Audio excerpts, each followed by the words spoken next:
Toda vida puede ser una historia, aunque algunas vidas son historias extraordinarias. Por muchas razones, la de Enrique Sho es una de ellas.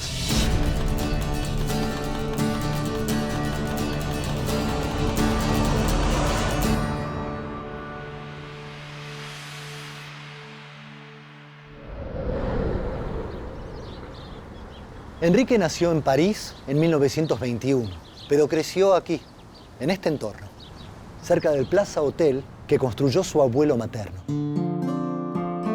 Su mamá, Sara, murió cuando él tenía apenas 4 años. Pero antes de morir, pidió un último deseo, que Alejandro, su padre, le diera una educación en la fe católica. Y Enrique la abrazó desde el primer momento. Tal vez esa fue la primera señal.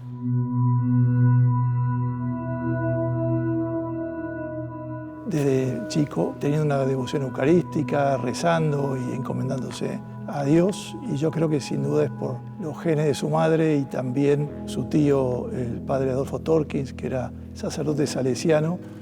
Enrique estudió en el Colegio La Salle de Buenos Aires, donde se destacó como un alumno sobresaliente. Y a sus 14 años decidió ingresar en la Escuela Naval Militar. A su padre no le gustaba la idea de una carrera militar. Quería que su hijo se preparara para dirigir las empresas familiares. Pero Enrique tenía un objetivo. Quería fortalecer su carácter para cumplir una misión que intuía, aunque todavía no la tenía muy clara, y sentía que esa experiencia podía ayudarlo. En los cursos era un tipo destacadísimo, 2 o 3 años menos que los demás, y rápidamente lo superaba, era un tipo distinto. Enrique amaba leer, y un día en el verano de 1939, casi por casualidad, se cruzó con un libro que le cambiaría la vida. Un libro que hablaba sobre el rol y las responsabilidades del hombre cristiano. Todos los santos se adelantan a los tiempos, y creo que la doctrina social de la Iglesia iluminó a Enrique Sho, el siervo de Dios, para plasmar su trabajo también como un compromiso social y de desarrollo y dignidad para todos.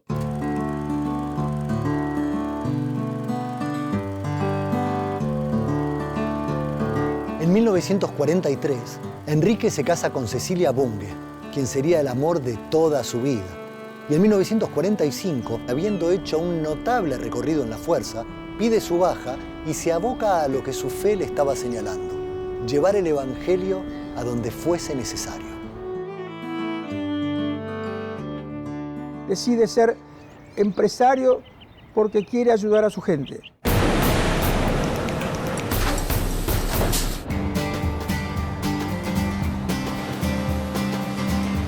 Entre estas mismas paredes y bajo este mismo techo, Enrique se pone un overol y aprende el oficio de la cristalería, como un trabajador más. Pero no era un trabajador más. Estaba capacitado para ponerse al frente de la empresa y llevarla hacia un lugar mejor. Y así, paso a paso, escala posiciones y por mérito propio llega al cargo de gerente general.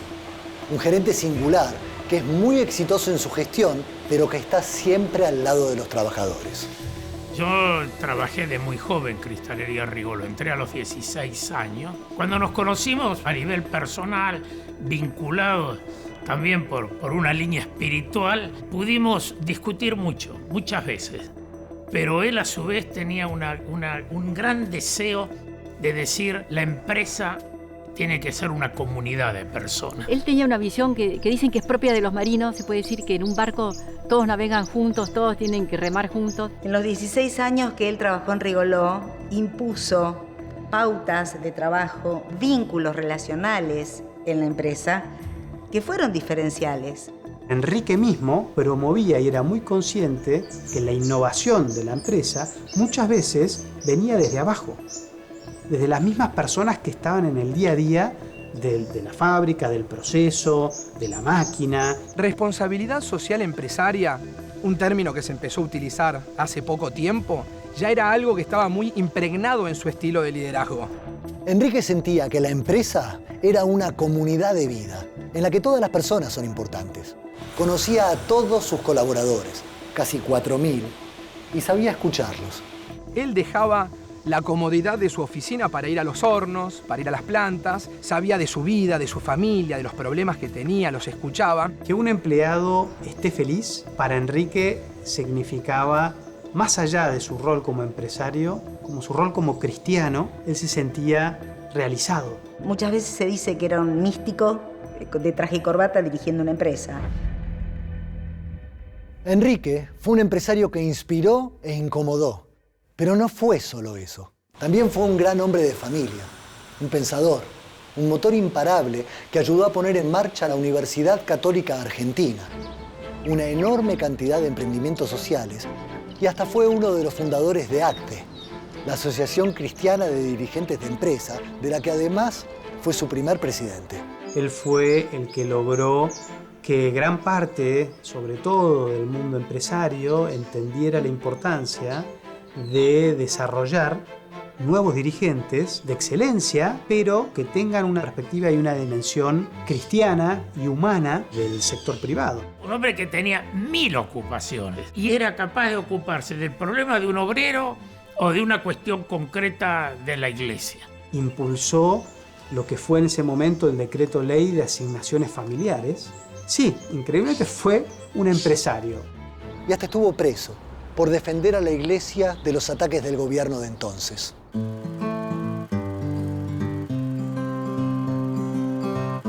Cuando yo era chica no me daba mucha cuenta. Me parecía que todos los papás eran santos, que todos los papás eran magníficos. Cuando fui saliendo a otras casas, ahí ya me di cuenta que había una pequeña diferencia. Porque vi a otros papás con mal humor o enojados. Cuando él llegaba, la casa cambiaba. Porque entraba silbando y era como que traía una alegría. Su mujer, sus adorados 9 hijos, todos los que lo conocían, sintieron que el mundo se venía abajo cuando supieron que a Enrique se le había diagnosticado una terrible enfermedad. Él tuvo esta enfermedad, que fue un melanoma, muy joven. Y ahí ocurrió el episodio de los despidos. Llegó la orden de Estados Unidos, echar gente, 1200 personas. Y él dijo, si echan a una sola persona, yo renuncio y me voy. Él pensaba que la empresa tenía que ser rentable, era su primer responsabilidad, pero como decía, nunca sacrificando la dignidad de los trabajadores. Ese deseo que él tuvo de joven de ser un obrero llega a concretarse al final de su vida. La máxima expresión de ese profundo cariño estuvo dado en el momento en que van a donar sangre para él. Más de 260 obreros que trabajaban para él donaron su sangre para tratar de ayudarlo. Pero su muerte, muy prematura, fue inevitable. Enrique había muerto, pero en ese mismo momento se estaba encendiendo una luz. En un remoto lugar del planeta estaba naciendo un empresario santo. Alguien que tenía un verdadero compromiso con el país, que consideraba el desempleo como un mal moral, que luchaba contra la corrupción porque sentía que era un fraude a la democracia, que ante las diferencias tendía puentes, aunque pudieran perjudicarlo, y que estaba convencido que sin justicia no podía haber paz.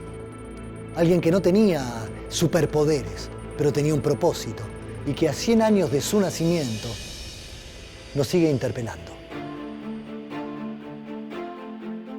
En el año 2002, mi marido, a los 32 años, se enferma con un cáncer que no tenía solución y le daban muy poquitos meses de vida. Después de rezar a varios santos, conozco a Enrique Jou a través de mi vecina, que me trae un recorte de diario. Este recorte habla que hay un empresario que necesitaría un milagro para ser beato, entonces decido hacer un trato con él. Mi mamá le pedía por favor que vuelva a casa, que nos vea crecer. Pasan los días, mi marido hacía 9 meses que no comía y empezamos a rezar y mi marido empieza a pedirme comer. Mi marido hacía ya más de un año que supuestamente se tendría que haber muerto y empieza a trabajar. Vivió 18 años más de los que los médicos decían que iba a vivir. Yo tengo la fe de que Enrique intervino en que mi papá nos pueda ver crecer. gracias a la cantidad de rezos y de peticiones que le hicimos en ese momento. Cuando la Iglesia pide un milagro, es como algo que trascienda lo meramente humano, donde no haya equivocación y el Santo Padre pueda decretar la canonización de esa persona, y ahí, sin lugar a dudas, comienza una causa con la fama de santidad.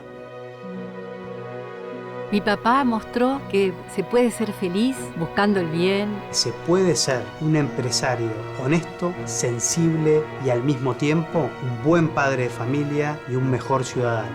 El estilo de liderazgo de él estaba cimentado en valores humanos. Una vida ejemplar. Y que impactó muy positivamente sobre toda la gente que lo conoció. Pudo decir en sus últimas palabras que moría muy feliz porque podía por fin decir que había hecho felices a los demás. Como dicen las Escrituras, todos estamos llamados a ser santos. Claramente, Enrique escuchó.